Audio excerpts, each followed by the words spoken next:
the third straight year, Alabama will beat Clemson in the college football playoff, though unlike the first two, this one isn't for the national title. No longer is the Alabama defense dominant. They're going to give up points, but can the offense score enough points? Specifically, can Jalen Hurts move the football in the air against this Clemson defense? And there is mighty Alabama, 16-time national champions.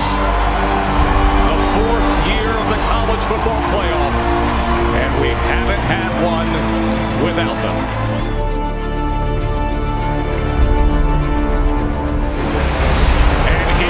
Met with a thunderous pop by Trayvon Diggs. Hurts, calm, collected, looking things over.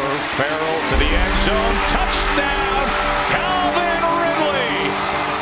They are healthier, they are fresher, and they have dominated the game tonight.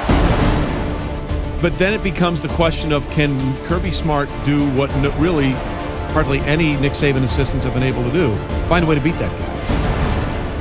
Well, it's all about making choices. You know, this is a tough game against a very good team. They got to overcome hard. They're going to have to overcome adversity in the game. Have to play one play at a time for 60 minutes in the game. So it's all about focus and execution. Tagovailoa trying to make up for it. Fires to the end zone. Touchdown! Alabama wins! The Crimson Tide will not be denied. True freshman. It's a true freshman. Tagovailoa to DeVonta Smith. I'm happy for all these folks. I'm happy for our players. This was a great win for our players, and I've never been happier in my life. Never, never.